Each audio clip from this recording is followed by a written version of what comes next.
Alors, euh, une autre chose que je vous prépare, je ne sais pas quand je le ferai cette semaine, mais ce sera cette semaine, c'est une élucubration.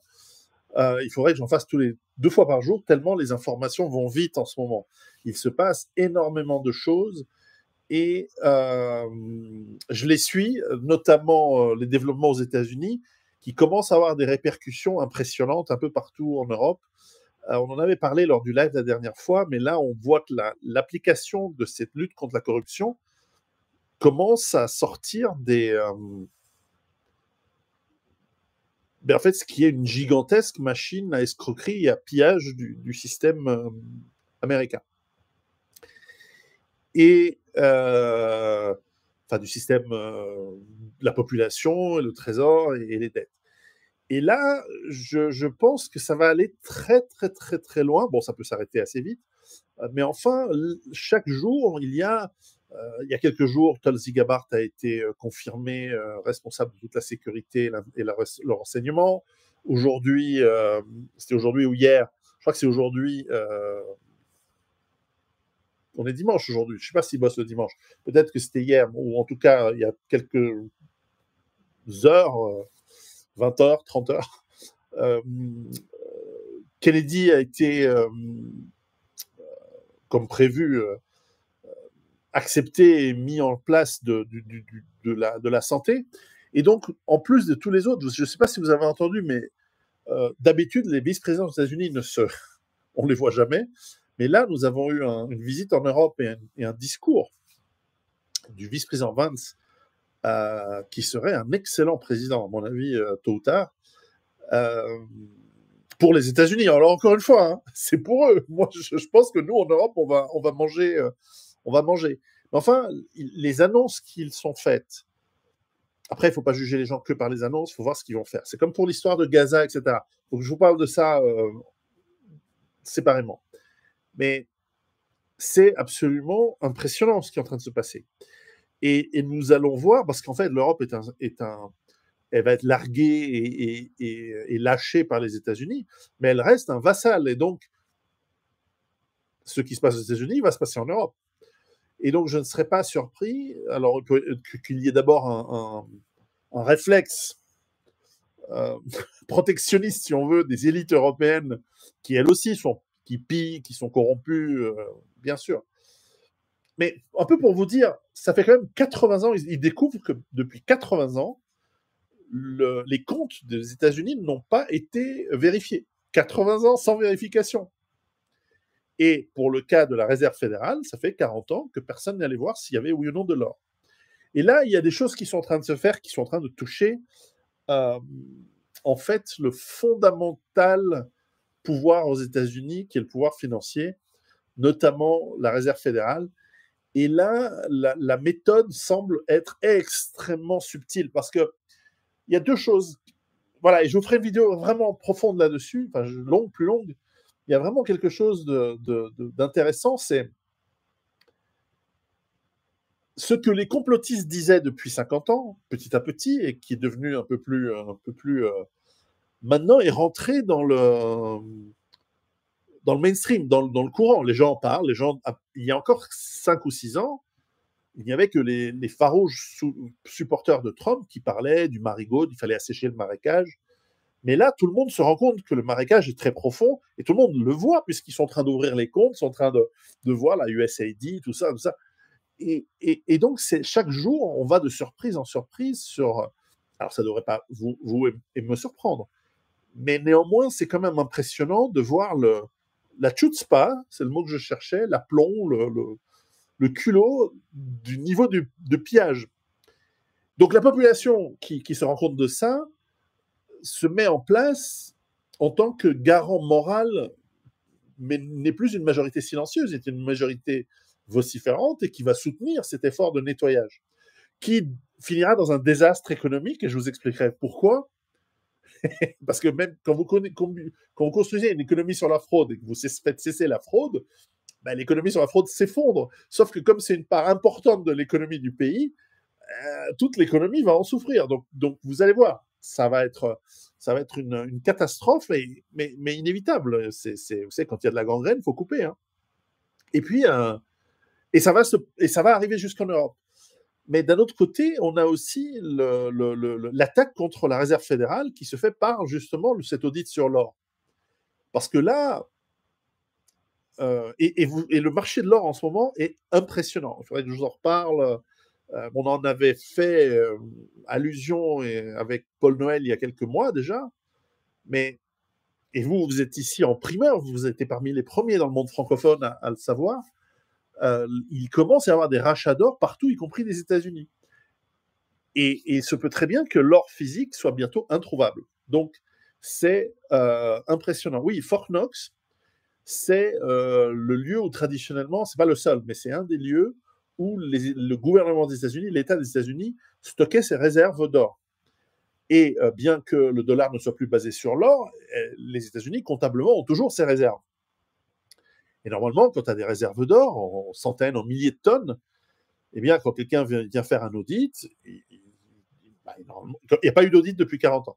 Mais normalement, quand il fait un audit, il vient voir, et puis on devrait lui dire, entrez, vous avez l'autorisation d'entrer, voilà, rentre dans les sous-sols et dans les coffres, et on lui montre, voilà les lingots de 25 kilos chacun, je ne sais pas combien ça fait en pounds, voilà les réserves, voilà le papier, vérifié, de même qu'une entreprise, de même qu'un gouvernement, mais encore une fois, ils n'ont pas été audités, le gouvernement américain, depuis 80 ans.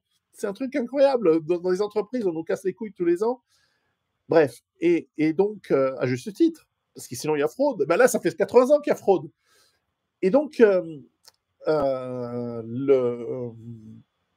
il y avait une raison pour laquelle ils ne voulaient pas auditer, hein, c'était pour la sécurité. Si on audite, on saura combien on a, le fait ça doit être un secret, notre santé financière. Donc, ils n'ont jamais vérifié. Et petit à petit, là où dans les années 50, il y avait encore des gens probes, non pas opprobes, l'inverse, qui étaient probants, qui étaient honnêtes, ça a disparu à partir de l'affaire Kennedy, enfin l'assassinat des Kennedy, et puis petit à petit la mise en place dans les années 70 de la financiarisation qui s'est aboutie dans les années 80 du pays.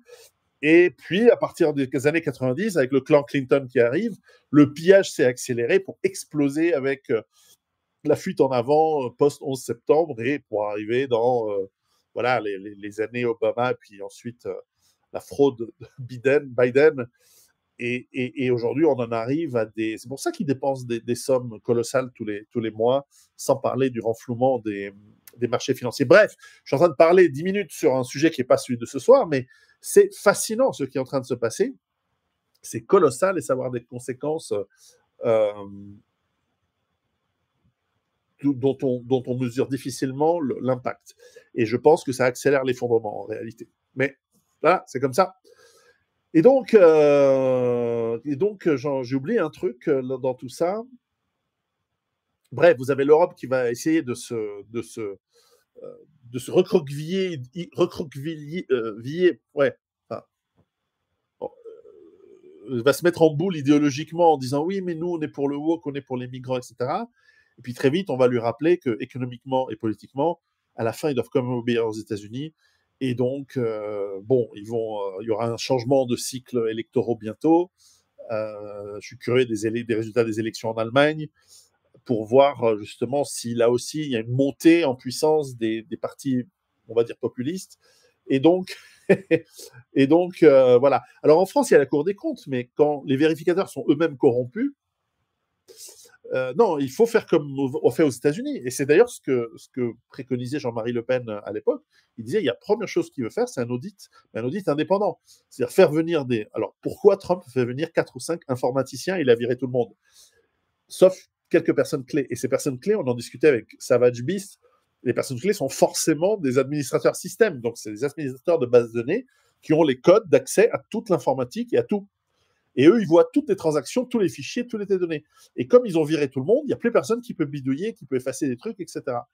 Et donc, il a besoin de gamins bons en informatique pour aller casser les codes, chercher les archives cachées, et aller chercher des trucs effacés, parce que vous effacez un dossier sur votre ordinateur ou sur le serveur, en fait, il n'est pas effacé. Il reste en mémoire, il est écrasable, mais il n'est pas effacé. Donc, des gens qui savent arrive à récupérer, en tout cas partiellement, pratiquement tout ce qui a disparu dans tout le système informatique. Et donc, c'est pour ça qu'il fait venir des gamins bons en informatique.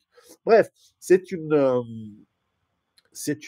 véritable révolution qui est en train de se faire. Et voilà, la population commence à s'en rendre compte. Et donc, elle va plébisciter ça de plus en plus. Et puis, simultanément, vous allez avoir euh, voilà, une pérennisation du nombre d'enquêtes d'inquisition qui se propagent. Et comme dans tous ces systèmes, et les États-Unis sont très forts dans la procédure judiciaire pour cela, ils vont commencer non seulement à enquêter sur le système corrompu, mais tous les gens qui protègent le système corrompu parce qu'ils sont corrompus eux-mêmes ou parce qu'ils touchent. On a vu 55 000 ONG à Washington touchaient de l'argent rien que d'USAID. 55 000 ONG, ça en fait du monde qui se couvre, etc.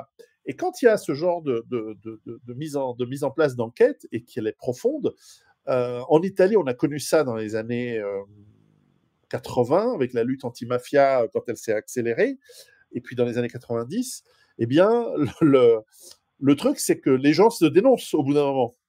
Ils disent, comment ça, vous allez me mettre en prison et que vous allez me faire me facturer pour 4 fois l'argent que j'ai volé? Je veux bien rendre l'argent, mais vous n'allez pas me mettre en prison. Écoutez, moi, j'ai les noms de tous les gens que j'ai corrompus. Vous me faites un rabais. Les mecs disent, bon, au lieu des 150 années de prison qu'on va te donner, on va t'en donner que 2, mais je veux la liste entière. Et je veux pas. Et si tu nous mens, tu refais les 150 ans de prison, ou tu vas te faire mettre par des gros noirs pendant tous les jours. Et là, les mecs aux États-Unis, ça réfléchit comme ça. Ils se disent, bon, d'accord, je te donne le nom des mecs que j'ai corrompus. Et ils donnent la liste. Ils vont aller voir les mecs qu'ils ont corrompus, les 300 mecs et dames, en disant, bon, voilà, on a la liste, donc on vous met en accusation, on vous met en enquête.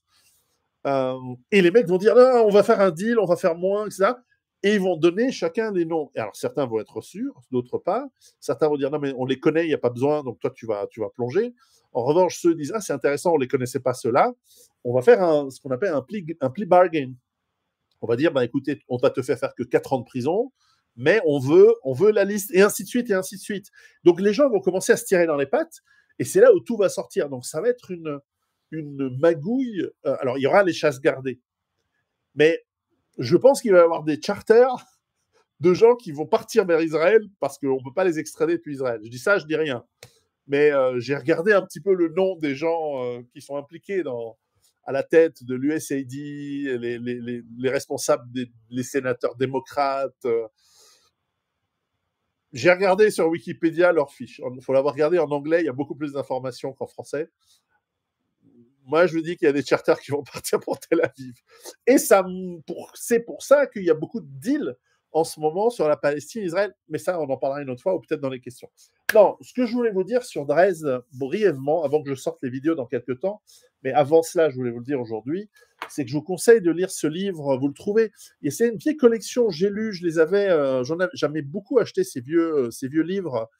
Voilà, collection, j'ai lu. Alors, ouais, on le voit pas très bien. Bref, peu importe. C'est des livres des années 60-70 qui sont très bien avec des cartes, etc. Il y a des livres d'histoire, il y a une collection, il y en a des milliers de ces bouquins. Vous les trouvez chez les Bookies, vous les trouvez d'occasion. Je l'avais lu ce livre, je sais pas, dans les années 80 et je le trouvais plus. Alors je l'ai racheté 3 € sur Internet, 3 € sur Amazon et livré, voilà. Et donc la partie historique, je vous en parlerai une autre fois, mais ce qui est intéressant, c'est de comprendre, et ça m'amène au sujet de ce soir, la dynamique de la guerre par rapport au processus de survie, n'est-ce pas? Alors, déjà, la guerre, il faut diviser la guerre en 3 parties. Tu as ceux qui la veulent et qui se planquent très très loin, ok, dans les charters. Il y a ceux qui vont au combat parce qu'ils font partie d'une armée organisée, voire d'une armée non organisée, enfin non officielle mais organisée quand même. Donc ça peut être une armée régulière, mais ça peut être une armée de guérilla. Alors ça, c'est un sujet qui ce soir ne nous concerne pas.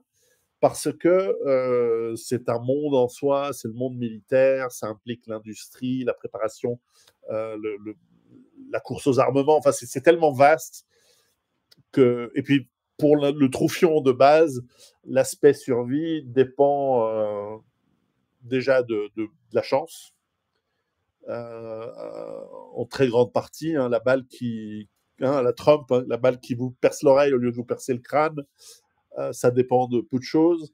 L'obus qui tombe sur vous ou pas, ça dépend de très peu de choses, de facteurs qui ne sont pas sous votre contrôle, le vent, votre position, le moment.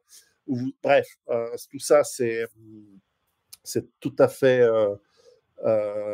aléatoire. Et ensuite, il y a le type d'opération, l'armement, tout ça. Voilà, c'est immense, c'est un sujet immense dont on ne parlera pas.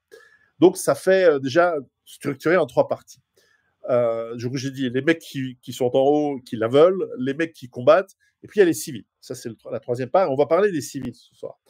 Et les civils, si vous me permettez d'être un peu structuré